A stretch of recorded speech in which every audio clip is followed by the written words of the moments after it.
Hello, everybody. This is Daniel Kilburn with Emergency Action Planning and the Act ASAP podcast. Today, I have my wonderful guest speaker, Jeffrey Lyon. Well, let me tell you a little about Jeffrey. He's a visionary entrepreneur in the cybersecurity field. That's right, cybersecurity. Now, Jeffrey, he holds a master's degree, a master's of science in management information, and he remains at the forefront of cybersecurity innovation, things that shape the future of the industry, and his visionary insights and unwavering commitment to excellence. Jeffrey is the founder of the Cyberwild, and his impact extends far beyond his professional endeavors, as evidenced by his active involvement in the cybersecurity community and a passionate advocate for knowledge sharing and collaboration. And that's exactly what we're doing today. We're collaborating. Now, I will have to honestly say the most I know about cybersecurity is what I might read on the internet or listen on the news. But the most important thing I know is don't click on strange links. That's pretty much the depth of my knowledge about cybersecurity. Don't go hitting those links that you know nothing about. So, Jeffrey, why don't you open up and tell me a little about yourself and what is it that got you into the cybersecurity field?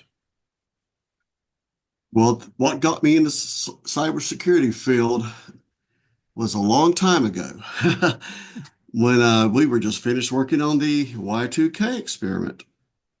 And I was working for a small college as an IT administrator or IT operations manager. And we were hit with the early Melissa virus, which is one of the early worms that came in through your email and propagated through all the email systems, all the mailboxes, and raised havoc on throughout the whole campus and shut the system down. And I got to learn some very hard lessons on how to go into a system and recover. And this is really the starting point that got my interest in cybersecurity. Now, my career does go back a long way, many years in higher ed, but fast forward a few years and I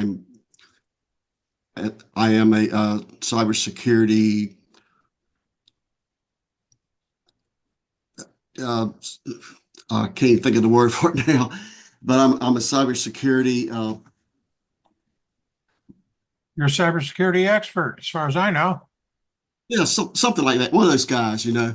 But I'm actually on my way home from a weekend with my wife at a festival in North Carolina, and I get a call from one of my client hospitals, and the hospital was in a panic. They had been attacked with ransomware. The ransomware had more or less shut them down. I mean, they had to go back to paper and pencil. All of their systems were being encrypted. They had no idea what to do. Well, the next morning I flew to that location and did an assessment of what was going on, mainly to spearhead getting them back up to a workable situation and to determine what needed to come back on first. And when I got there, I just really realized that some of these smaller regional hospitals and medical clinics in general don't have the resources to build a big cybersecurity team like some of the big guys do. For example, this organization had no one that knew anything about cybersecurity. Their IT staff was stretched beyond. I mean, they were always fighting fires, so no one had time to learn anything new. The leader was on vacation out of the country. There was absolutely no incident response plan that anyone knew anything about. So we kind of had to just pick up the pieces where they were and first of all identify what was affected and slowly bring them back online, make sure that it was done correctly. Even the backups had issues with the code that launched the malware, launched the ransomware embedded in Well, the well, backups. that brings up a very interesting question here. How did that code actually get in the system? I'm sure they didn't walk in and throw a thumb drive into someone's computer. It got integrated in the system somehow. Did you discover how that happened? Yes, we did. Actually, Daniel, believe it or not. So this happened right before COVID. So this was like a late winter, early spring, probably right before we everything shut down. So when we look back to the root cause of what happened, it was actually something that was had been downloaded 4 months before, back in October, November, and had been sitting latent within the network, Okay. lurking there, waiting for the optimal time to be launched. Okay. Well, she said downloaded. Did somebody So, decide they wanted to go download a bunch of photographs on a working computer or something like that? And that's how it got integrated in the system? so it was traced back to patient or computer zero, and but to know exactly what they clicked on to to get it onto their system and to make it propagate to the rest of the environment. I either we don't know or I don't remember. It has been a while. But the bottom line is security awareness training within the organization, everyone knowing what not to click on, even if it looks familiar. Make sure that it's really what you think it is before clicking, especially if it's not expected. Right. Okay. You So start with that, with phishing simulations, but mainly just some training. And the problem, even today, we see that so many organizations don't realize that today's hacker or today's cyber criminal is not what we were facing 10 years ago. The tools and tactics they use are much more advanced. okay. So things have evolved since then to now. Things have evolved since the Y2K experiment. I mean, I can remember being on computers when they really had something that was called a floppy disk because it was floppy. So this sort of dates me. This was before graphic user interfaces, when we were using DOS. And that's before most people have even been born now. But the key issue that I understand, and basically from what I hear you saying, a lot of it is user error because they go in and hit something, bump a button, pull up something on their computer that they really should not be even touching. Is that correct, or am I wrong about that? Well, that's correct. Or they're caught in a moment of weakness when, let's say, you've already had a rough day and you get an email at 4:45 and well, let me see what they want to say and we'll get out of here, on a Friday afternoon before a holiday. Okay. And So, that runs the IT guy's weekend. okay, so it's still social engineering. So that really hasn't It is. changed. That's pretty much Yes, how these hackers get into our systems. 10 years ago, it was the same way, and it's still the same way. They're just getting more advanced in their techniques. That's what you're saying? it is. And now it's not a matter of, I mean, there are techniques that they've used over and over for many years, like uh, password guessing, like running a script that runs a password table or what they call a rainbow table against your computer to see how many it can get correct. But most of our detection devices can detect for something like that now. So if they do something like that, they have to use a very low bandwidth to go under the radar. Okay. Now, isn't from what I understand, if I hit well, I know from personally forgetting my passwords that if I put two or three or four tries in there, they'll lock me out. So are these guys circumventing that somehow? They're not getting locked out with the wrong password? Well, what they're doing is tricking you into Oh, giving the password. they're finding They're some not reason guessing to anymore. convince They're not you they're or not me guessing. to give it to them, right? And they are logging in with it. That's what all the phishing's about. So when you log in, you go. I give you a great example, and this is in one of my simulations. You get an email from someone, a LinkedIn request invite, and let's say it's somebody from Tampa. Okay. It's, oh, I was just in Tampa. Yeah, I must. This must be somebody I met at the convention. So I click on it, and then I realize, boom, no, I'm falling for something. Because if I look at the email, and especially if you're on a cell phone where you can't really read it, you can't really read the URL that well. Instead of LinkedIn, LINK, it's IINK, and something so subtle that you're not going to see it on a small device. But everything else looks exactly like LinkedIn. So it's a subtle misspelling of the URL with Yeah. the platform visuals that would make you believe that it's official and it's logical to use, right? Now, that's actually in our simulation, but just think of it in real life. So, I mean, any type of business, your banking accounts, your 401k, your especially in retail, anything that's going to lead a cyber criminal to the piggy bank, right? Okay. Get So your so credit it card sounds like what you're information. saying though, that people who habitually use their cell phone as a personal computer are at more risk or higher risk than someone who actually uses a real computer. Only if if it's a situation like I just described, where it's something that's so small that you can't see it. Okay. Otherwise, your iPhones are encrypted, going back and forth, and so they are.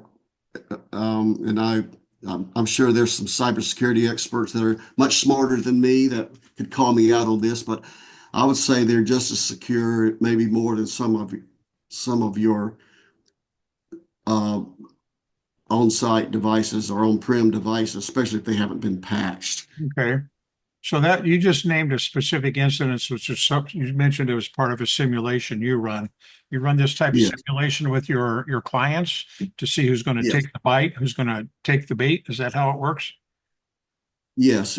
We do that, and then we create reports and kind of help the individuals get up to speed to where they need to be because not everybody has had 30 years of IT experience behind them, Right. and not everybody grew up with a cell phone in their hand. We have a population that's still, a lot of things are still new to them and know all of these things. So they're going to think they're safe when they're not. Okay. So you mentioned security awareness training. You mentioned Yes. training your people. Okay, so if I'm a business owner and I have money being moved through a computer for my business, obviously I want to have some sort of security system put in place.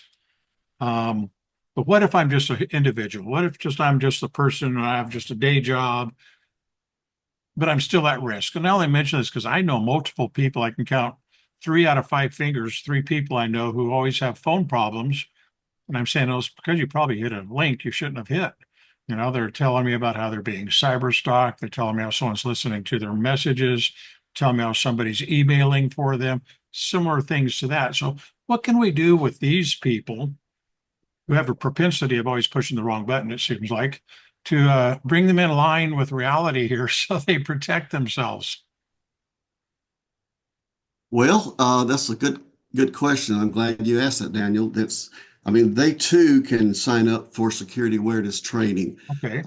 Actually, I have little cheat sheets that I like, the checklist that I like to hand out to people that are requested to give them some tips. And I feel like a lot of these things they're going to know already, but if there's one or two that they don't know about that's on my list, then the list is worthwhile.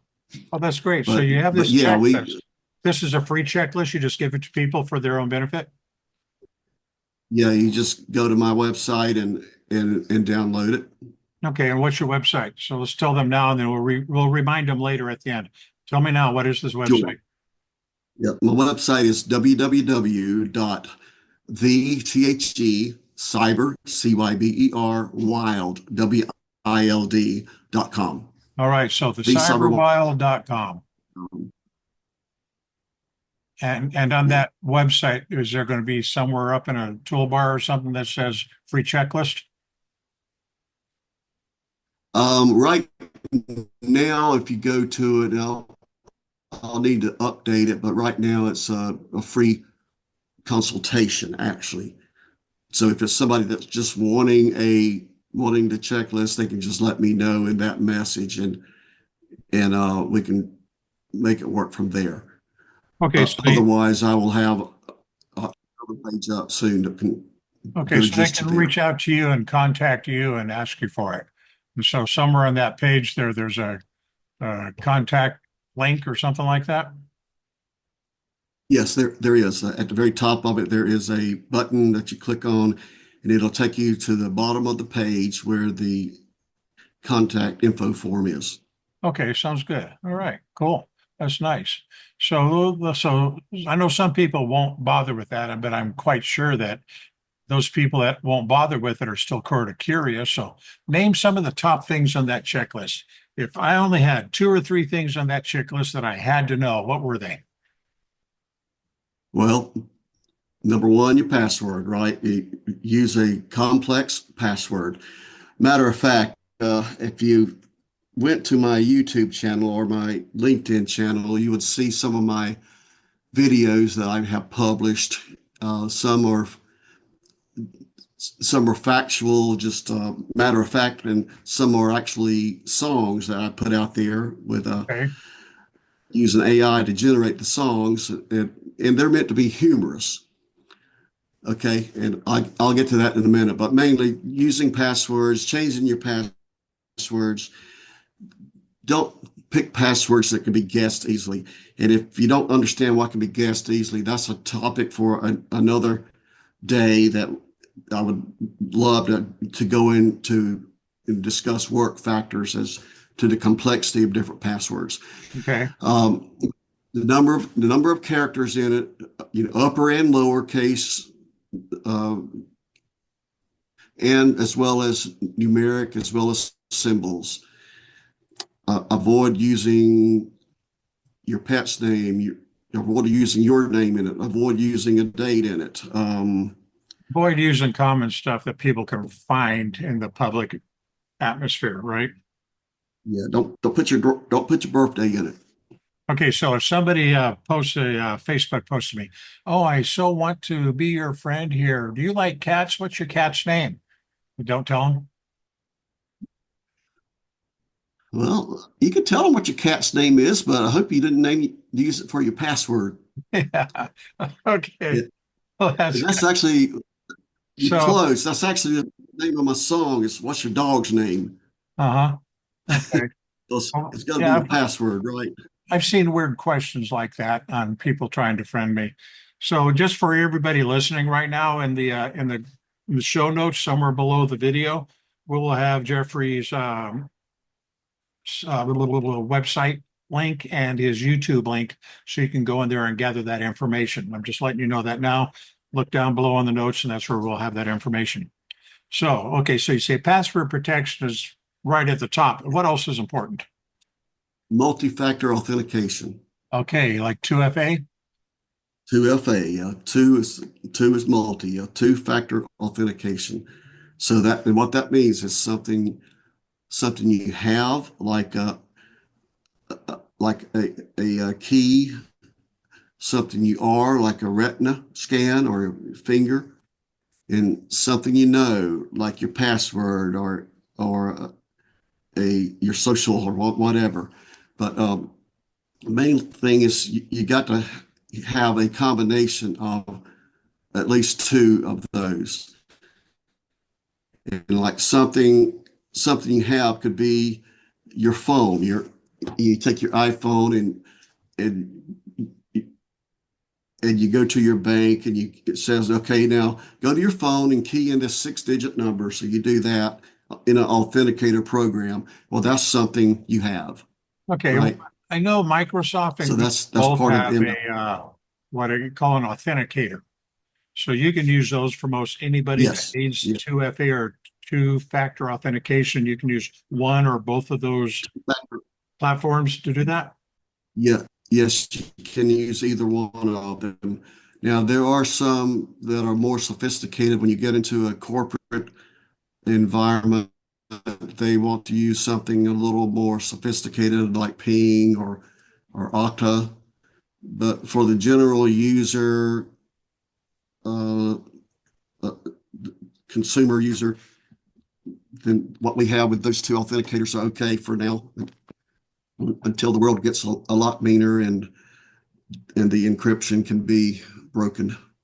Okay, that sounds pretty cool. So moving Let's forward see. here, Some you of the say other, well, I frozen. gave you two, right? So some other tip to be, am I breaking up? Can you hear me? You're good now. Now you're good. Okay. Um, Backing up your systems. Okay. Uh, and that means backing them up and making sure that you can read those backups. Don't just, wishing and hoping that they work. It's not a good disaster recovery plan. Hey, when you say backing up your system, are you talking about your software in your computer? Are you talking about the BIOS, or are you talking about the data, or what? Well, what's the most valuable to you? Your data.